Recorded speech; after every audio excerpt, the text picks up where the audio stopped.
నమస్కారం కిరణ్ టీవీ ప్రేక్షకులకి స్వాగతం. ప్రస్తుతం మనతో పాటు ఉన్నారు బ్రహ్మశ్రీ పోతుకూచి చంద్రమౌళి శాస్త్రి గారు. వారితో మాట్లాడదాం. నమస్కారం గురుగారు. ఓం శ్రీమాత్రే నమః.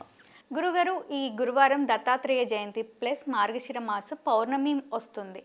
సో ఈ రోజుని ఎలా వినియోగించుకోవాలి, పూజా విధానం ఏంటి, ఎలా పూజ చేస్తే ఎలాంటి ఫలితాలు లభిస్తాయి ఒక్కసారి తెలియజేస్తారా? ఓం శ్రీ గురు దత్తాత్రేయాయ నమః. గురవే సర్వలోకానాం భిషజే భవరోగిణాం నిధయే సర్వవిద్యానాం శ్రీ దక్షిణామూర్తయే నమో నమః. దిగంబర దిగంబర శ్రీపాదవల్లభ దిగంబర శ్రీ గురు దత్తాత్రేయ స్వామినే నమో నమః. అమ్మ, మనకి ఈ మార్గశిర మాసంలో వచ్చేటటువంటి పండగల్లో సుబ్రహ్మణ్య షష్ఠి తర్వాత అతి విశిష్టమైనటువంటిది మార్గశిర పౌర్ణమి. మనకున్నటువంటి పౌర్ణమిల్లో కార్తీక పౌర్ణమి, వైశాఖ పౌర్ణమి, అట్లాగే మాఘ పౌర్ణమి, మార్గశిర పౌర్ణమి. అంటే పౌర్ణములు ప్రతీ నెల వస్తూనే ఉంటాయి. వాటిల్లో కొన్ని పౌర్ణాలు సాక్షాత్తు భగవంతుడి యొక్క అధీనంలో వారి యొక్క స్వరూపానికి దగ్గరలో ఉండేటువంటి పౌర్ణములు. ఈ మార్గశిర మాసంలో వచ్చేటటువంటి ఈ పౌర్ణమి ఈసారి గురువారం రావటం విశేషం. డిసెంబర్ 4వ తారీఖు గురువారం రోజున కృత్తికా నక్షత్రము రాత్రి 7:30 తర్వాత రోహిణి నక్షత్రము. లెక్క ప్రకారం అయితే ఈ యొక్క మాసము మృగశిర నక్షత్రంలో పౌర్ణమి రావాలి.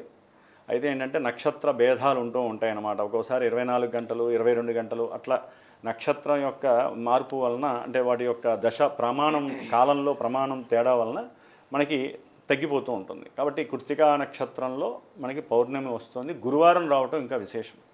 ఓకే.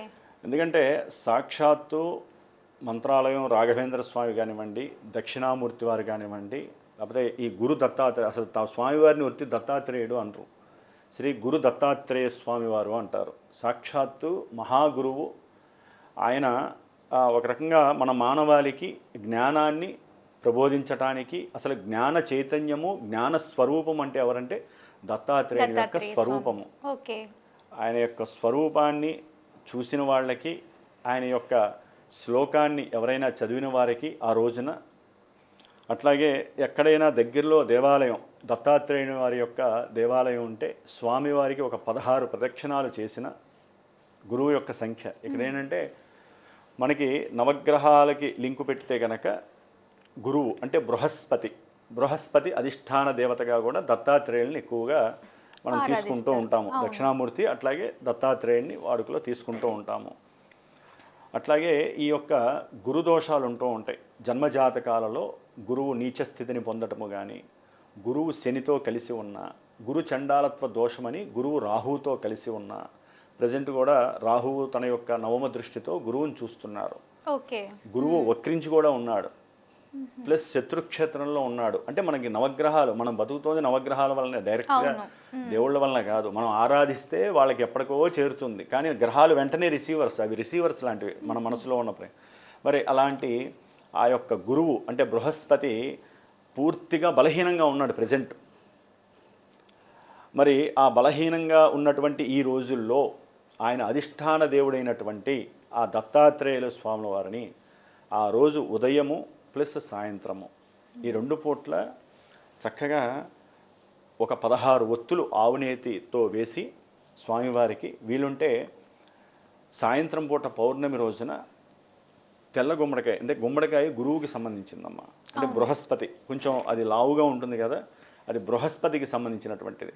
ఆ గుమ్మడికాయ వలన మానవాళికి మామూలుగా మన యొక్క భాషలో ఏంటంటే దోషాలు పోతాయి. ముందు నరఘోషలు పోతాయి, వాస్తు దోషాలు పోతాయి, ప్లస్ కన్ను దిష్టి పోతుంది, ధనము రాబడి పెరుగుతుంది, ఆకర్షణ పెరుగుతుంది. ఇటు పాజిటివ్ ఇటు నెగిటివ్ ఉన్నటువంటిది గుమ్మడికాయ ఒక్కటే. అది గురువు యొక్క అధీనంలో ఉంటుంది. అంటే ఆ గ్రహాలలో గురువు యొక్క అధీనంలో ఉంటుంది. కాబట్టి ఆ యొక్క గుమ్మడికాయ లోపల ఇత్తులు తీసేసి ఆ గుమ్మడికాయలో ఒక 16 ఒత్తులు కానీ, లేదా మనకి అఖండ ఒత్తి అని దొరుకుతుంది. ఆ ఒత్తులు 3 ఒత్తులు వేసి, అవకాశం ఉంటే ఒక 1600 గ్రాములు, అంటే 1.5 కిలోన్నర ఆవు నెయ్యి చక్కగా కరగబెట్టి దాంట్లో పోసి, కింద నవధాన్యాలు వేసి, లేదా ఒడ్లు, లేకపోతే ఒడ్లు వేస్తే ఇంకా మంచిదమ్మా.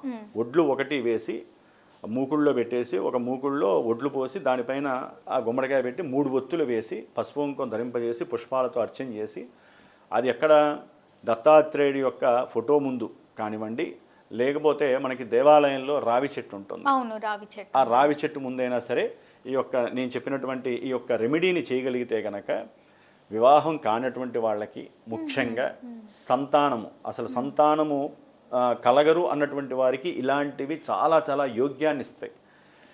యోగం లేకపోయినా యోగ్యాన్ని ఇవ్వడం ద్వారా కొన్ని అవయోగాలు యోగాల్ని పొందేటటువంటి అవకాశము ఇలాంటి రోజుల్లోనే కలుగుతాయి. పౌర్ణమి రోజున చంద్రుడు నవమాసాలు మోసినటువంటి ఒక తల్లి ఏ విధంగా అయితే బిడ్డని ఇవ్వటానికి రెడీగా ఉంటుందో, ఒక ప్రాణం ఇవ్వటానికి, ఈ పౌర్ణమి రోజుల్లో ముఖ్యంగా ఇలాంటి పౌర్ణమి రోజుల్లో ఆ చంద్రుడు కూడా చాలా బలంగా ఉంటాడు. ఓకే. అదిగాక ఆ రోజు సాయంత్రం రోహిణి నక్షత్రం సొంత నక్షత్రంలో ఉంటున్నాడు గురువారం. అందుకనే ఇందాక నేను అంత మీకు చెప్పాను అనమాట. దత్తాత్రేయ జయంతి రోజున ఈ విధంగా సాయంత్రం చంద్రుడు పడే టైంలో కనుక రావి చెట్టు దగ్గర ఈ విధంగా చేసుకున్నట్లయితే తప్పనిసరిగా వారి జాతకంలో ఎన్ని దోషాలున్నా తొలగిపోయి తప్పకుండా సంతాన భాగ్యము కలగటానికి, సిరి సంపదలు కలగటానికి, గృహంలో లక్ష్మి స్థిర నివాసంగా ఉండటానికి ఇది చాలా యోగ్యకరమైనటువంటి అంటే ఏ సమయంలో చేసుకోమంటారు? సాయంకాలం ప్రదోషం అమ్మ 6:15 నుంచి 7:15 మధ్యలో ఆ ప్రదోషకాల సమయంలో ఆ విధంగా చేసుకొని స్వామివారి యొక్క చాలీసా ఉంటుంది, దత్త చాలీసా అని ఉంటుంది. ఉదయం పూటేమో దత్తాత్రేయుడి అష్టోత్తరంతో పసుపు అక్షతలతో స్వామివారి ఫోటోని ఇంట్లో పెట్టుకొని విగ్రహానికి వీలుంటే పురుష సూక్తంతో అభిషేకం చేసుకొని స్వామివారికి అర్చన చేయాలి పసుపు అక్షతలతో.